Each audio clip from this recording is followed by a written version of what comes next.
What's going on, everybody? Welcome back to a brand new video on the channel. Today, I'm here on Need for Speed 2015. It's been a really long time since I've played this game, but I downloaded it on the PC. I wanted to see what it was like. It's still as grainy as ever, but it does look a little bit better.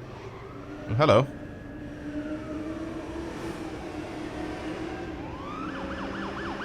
Alright. That's actually kind of cool. Either way, I kind of missed this game. I'm going to go ahead and drive in this game because that's what the whole purpose of this video is going to be about. I'm going to talk a bit about the handling physics in this game and were they actually as bad as everyone made it out to be. That's pretty much the main topic of this. If you guys have played this game, is it bad? Do you guys think that the driving physics in this game are as bad as people make it out to be? I've been playing this game for about a half an hour now. I'm only still at the very beginning of the game, so that's why I only have this, I was about to call it a GT86. This BRZ, whatever. So, I'm kind of a little bit used to the physics now, but they're still very, very, very, very weird in my opinion. I think Need for Speed Payback sort of perfected the physics that they tried to make in this game, and by that, that's not really saying much. Sorry, Robin, I'm gonna have to hang up on you. The thing is, right? Oh, okay. The thing is, the driving physics in this game are, I don't know how to put this, like, nicely. They're very simple, right? It's not like Forza Horizon, right? For example, because, you know, both of these are arcade games. Forza Horizon is an arcade-style game. It feels a little bit too loose. That's I guess a really good way to put the handling in this game. It feels a bit too loose. I feel like half the time I don't actually have control of the car. And right now this is sort of tuned. It's not really tuned because if you go into the handling physics, that's pretty much how you tune your car.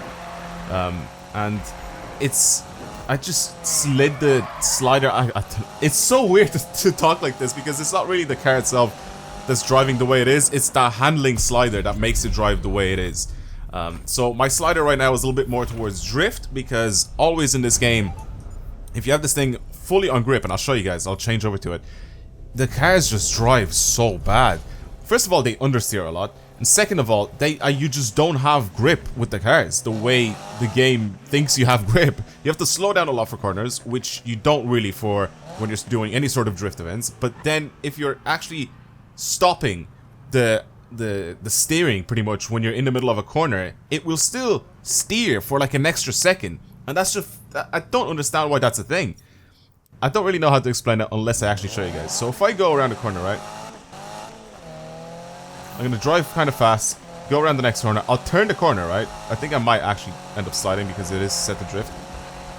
I'm gonna tell you when I stop steering. Right now I'm understeering, obviously, you know, that's fine, you know, you go a bit too fast to a corner, try to steer in and you'll understeer.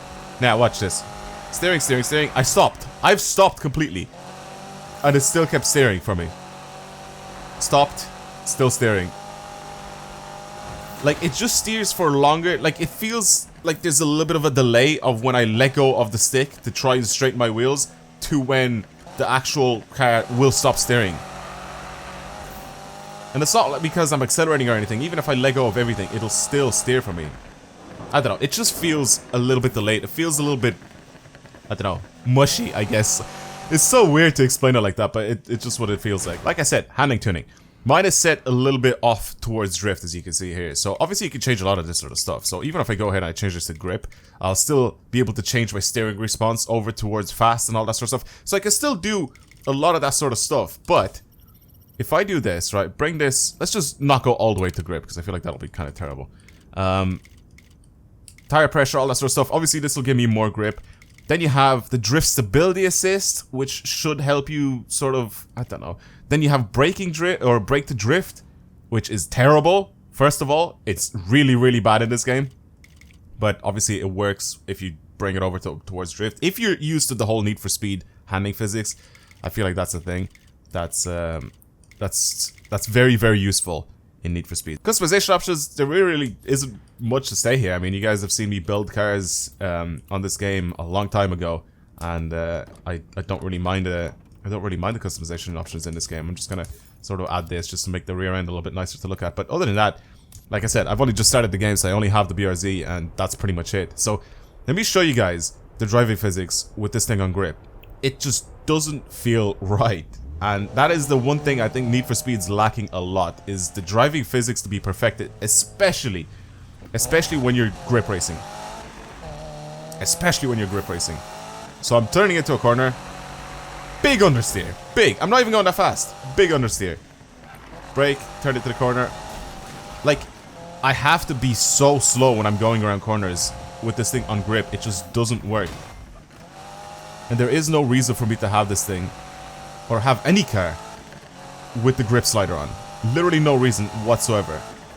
It makes no sense to have that on cars in this game. So I don't see the reason why they added that into the game. Just make it so, like, pretty much Need for Speed Payback is its driving physics are pretty much, you drift, you go faster. That's it.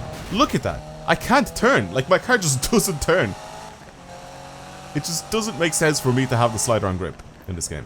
So grip racing in Need for Speed is completely useless. And if you say, just brake, just slow down more. Yes, that makes sense, right? Slow down more. But then I'll be driving so slow that everybody's just going to catch up to me. It just doesn't work for me to have... Oh, God. You know what? Here, just take it. I don't care. Whatever. Take the thing. So, it just doesn't make sense for me to have any sort of grip builds in this game. Like I said, it just does not work. So, I think the main and most important thing with the new Need for Speed Heat that comes out is that its driving physics actually cater to both grip and drift.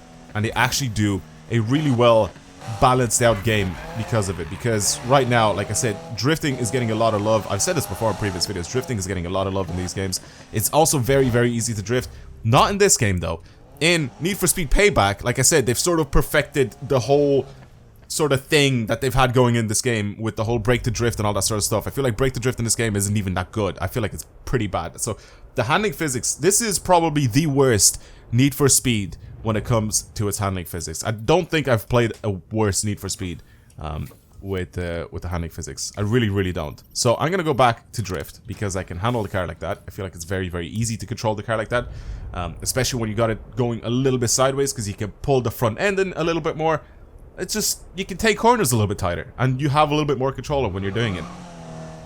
Whereas, if I just have the thing on grip, like I said, you've seen me just drive around the corner, and it just doesn't go around the corner, because it just doesn't want to. I don't understand. So, we'll do a grip event, right, with my drift setup on this BRZ. So you guys will see how easy it is to absolutely smash any sort of time or any sort of race. With the setup, because I definitely don't think that with this being a grip build car, I'll be able to do anything. It just doesn't work well. So, let's give this a shot. Let's do this race. Enough talk. Let's actually show off what this thing can actually do. There's also another thing. I feel like I get given stuff way too easily in this game. So I've started the game, and I got like a bunch of extra parts that I was just given. Look how nice and easy it is for it to just turn into a corner. It's just so much better to have this like on a drift setup.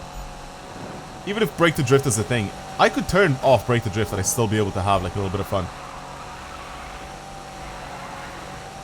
Yeah, it's just so much easier for cars to just drive like this in the game. They should have just left the driving physics like this.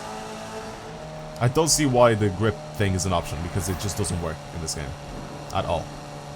Also, this game on a PC looks much better, because I do remember back on the console I was struggling so much, especially with the lower refresh rate as well. Playing it at 30 FPS was horrific.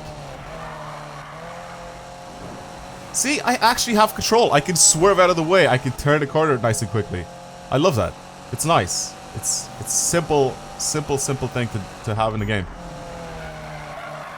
It's still not as good as Payback. Not even close. Payback is just so much smoother. Payback is so much smoother. And then you have Forza Horizon, which is just a little bit more realistic, and I feel like it's a lot easier to play that game. It's just easier. Like, you sort of use your brain. It's like, oh, you can't steer now, or you turn into a corner now. It just feels like it's a little bit more, I don't know, intuitive, I guess, than the driving physics in this game. So, super easy. Yes, I know who you are, mate. Now, if I go ahead and I try a drift event, let's do it with Robin. So, where's Robin? There you are. Show location on the map. Drift like a panther. Sick. Thank you for that little reference there to Black Pants. So yeah, if I go ahead and I use the exact same setup, the exact same everything, and I do a drift event, I'll still be able to do it. We'll still be able to use the exact same car, exact same build, just to do 2 different events. That's nice. All right, Robin, let's go. Drift trial. Let me show you how this is done.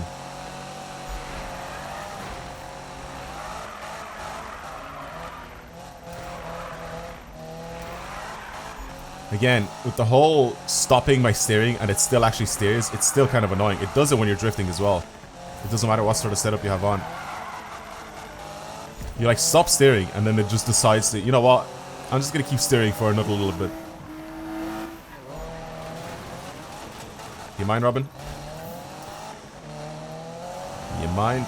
Well, I'm supposed to get 15,000 points and I absolutely smashed it, so. Do you not lose your points when you crash into a wall? I feel like you should. Or maybe you do, except I was just getting lucky. Then there's the whole like rubber banding thing, which I'm just not even gonna get into. I just sort of want to talk about the handling physics of this game. The whole handbrake thing works sort of well. You just slow down a bit too much as well when you're trying to do it with the handbrake. I feel like you just sort of go slow, tap the brakes, turn it to a corner, just use the brakes to go around it, pretty much. Just slowing down normally. Hello, Spike. Is it? I'm good. Not now. I'm busy. And that's pretty much it. It's a lot easier to have your builds like this. So again, Need for Speed Heat. I really do hope you find a good balance between grip and drift racing. I really, really do. I feel like I said, it got a little bit better with Payback. Let's just hope that it gets even better with Need for Speed Heat. So, I am very excited to play Need for Speed Heat. I haven't touched the game yet. I've not been invited out to play it or anything like that, so I have no idea what the game is actually going to be like. But, by the looks of things, it is going to look very, very good. And it looks like the whole competition thing around it, I feel like the whole nighttime and daytime thing where you earn rep and then cash. I feel like that combo is actually really, really cool. And I honestly cannot wait to play and make videos on it. So, let me know what you guys think of the driving physics of both of these games. And by both of these games, I mean Need for Speed Payback and Need for Speed 2015. If you think they've improved it or they've gone backwards or whatever. Yeah, obviously, this game is not going to handle the exact same as Forza because they don't have the same physics and all that sort of stuff, which is good, right? I don't mind having different driving physics for different games. I just want it to be a little bit more intuitive and a little bit easier to use, pretty much. So, that's pretty much what my complaint was with this game, and I really do wish, like I said, that they will improve with Need for Speed Heat. But that's it for now. Thank you guys very much for watching today's video. Hopefully you enjoyed it. If you want to see more videos similar to this on the channel, don't forget to subscribe, like this video, share it, comment, do whatever you guys want. And yeah, for now, that is pretty much it. Need for Speed 2015. It's been a long time since I played this game, but I wanted to hop back on and actually make a video on it and try it out for myself and see how good or bad this game actually was, because I honestly couldn't remember how good or bad the driving physics are in this game. And I was like, you know what, let's just have a look and see, are they actually just as bad as I remember?